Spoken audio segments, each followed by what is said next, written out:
Alright, ladies and gentlemen, I'm here on the show to recap the Texas Longhorns, number 3. The number 3 Texas Longhorns beating number 20 Texas A&M in on the road 17-7 reaction. Texas's defense is just so annoying, man. Just hard to score on them. This 2024 Texas defense, man, is just so good, man. Like, intense, aggressive, and a tenacious group of warriors.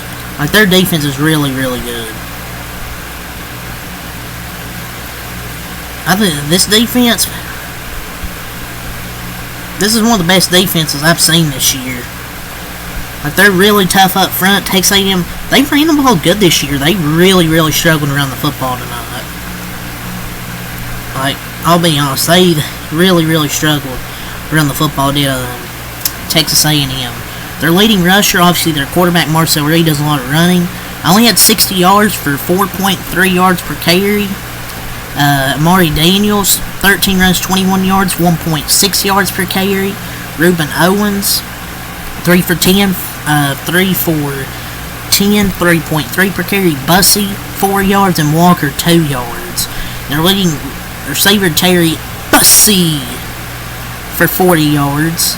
Trey Watson, 38 yards. Thomas, 31 yards. And Walker, 22 yards. They just struggled to get anything going. Marcel Reed had an interception. 16-23, 146 yards, no touchdowns, 1 interception, had 60 yards rushing. They just struggled around the football, man. Their only touchdown was a pick 6 by Will Lee III, a 93-yard pick 6. But that was their only score this game. They got another Michael Taffy had the interception for Texas A&M. They sacked Marcel Reed three times. 2 of them from Vernon Broughton. 1 of them from Trey Moore had an interception. Their defense didn't give up any points, man. They played excellent, done a really good job stuffing the run, improving 11-1 facing Georgia. But I really wasn't that impressed with anybody outside of Quintravian Wisner. Outside of that, I really wasn't impressed with anybody else, to be honest. Quinn Ewers, 17-28, 218, 1 touchdown, 1 interception, but he had a pick 6, a lost fumble. It's like, yeah, besides that, I thought he played a good football game, but you can't make those mistakes when you're playing a better team. You can't have a pick 6, an interception, pick 6, and a fumble when you're in the red zone. Like, the defense just continues to save their butts. I thought they controlled and dominated the game, even though they had that pick 6, the Ewers turnovers, basically, in the block punt. I still thought they really controlled and dominated this game. And I don't think Quinn Ewers is 100% still, but I respect him at least playing. But they really controlled the game. And even used Archie Manning, Arch Manning. He had 3 runs for 14 yards and had a touchdown. Did Archie Manning. Quinn Ewers had 4 runs, 29 yards, 7.2 carry. But this guy, Quintravian Wisner, man, 33 runs, 186 yards, 5.6 yards per carry. He's our running back 1, man. That dude is a monster. He had 35 total touches tonight. He also had 2 catches, 21 yards, 35 total touches, 207 total yards. Like, he's the running back 1 for them. Like, it feels like every carry he's getting 5+ yards. Like, that dude's a beast. Matthew Golden, 3 catches, 73 yards. Gunnar Helm, 6 catches, 56 yards for Gunnar Helm. 2 catches, 21 yards for Quintravian Wisner. Ryan Wingo, 2 catches, 49 yards for the freshman. 1 catch, 7 yards on a touchdown from Jaden Blue. Had 4 carries, I think. But, I mean, that was a hell of a catch from Jaden Blue on the concentration with that touchdown. DeAndre Moore, 2 catches, 10 yards, and Neblak, 1 catch, 2 yards. They're even sacked him 3 times, got an interception.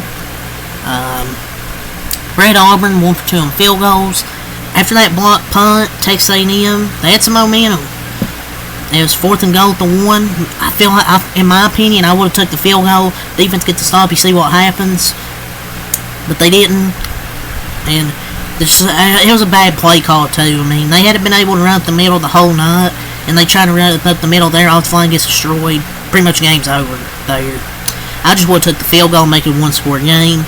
But I don't know if they were going to get a better touchdown opportunity. But I don't know. I still would have took the points, give my defense a shot. Like, if they run up the clock, so be it. I would have rather give my defense a shot if I'm Mike Elko.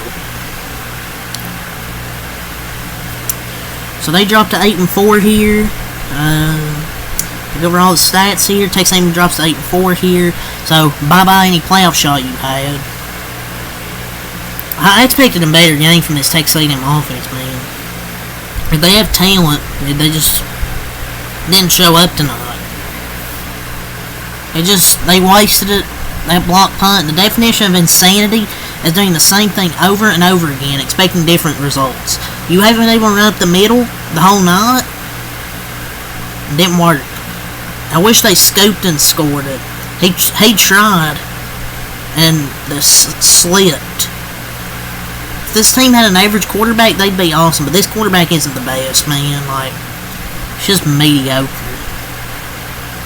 Quinn Ewers I thought he played a good game outside of the 2 turnovers, but you can't have those turnovers come SEC championship time against Georgia and in the playoffs. You can't have those turnovers happen. But Archie Manning's better. I'd rather see Archie Manning play. I feel like he would help this offense more to blow out opponents. He wouldn't have those costly turnovers like Quinn Ewers. But, hey, credit to him, the win for Texas. At least it didn't end in a flag plant and a brawl like the other games I've seen. But, yeah, Texas, also with this win, advances to the SEC Championship. They'll be playing Georgia, number 3 Texas versus number 7 Georgia. Definitely be recapping that one. I'll see what games I'll recap for Conference Championship Week. I'll just have to look at the schedule. But, yeah, I'm looking forward to this SEC Championship matchup. The difference between the last Texas-Georgia matchup and this one is that Georgia's, I guess, has a home game. I don't think that matters. I mean, I know they're playing in Atlanta. But Texas fans travel well, but I don't know. The biggest difference to me in that game was they controlled the lines of scrimmage. I thought Georgia did. But Texas, I felt like it's got better in the dominating lines of scrimmage in the last little bit, especially running the football with Contravian Wisener. But I'd rather them go Arch Manning, than play Quinn Ewers. I just don't think Quinn Ewers is that good. But yeah, Texas offense dominated tonight. 458 total yards, 240 rushing, 218 passing, 5.9 yards per play. 7-15 on 3rd down, 1-1 on 4th down. Each team had 2 turnovers, had 9 more minutes of time of possession. The difference to me is they just ran the ball better. Texas A&M only 102 yards rushing. But yeah, and only 208 total yards of offense. 248 total yards of offense. 17-7 your final. Texas really put this game away in the first half. Even though Texas A&M still had chances in the second half, it just didn't feel like they were going to win. But yeah, that's all to say. Peace.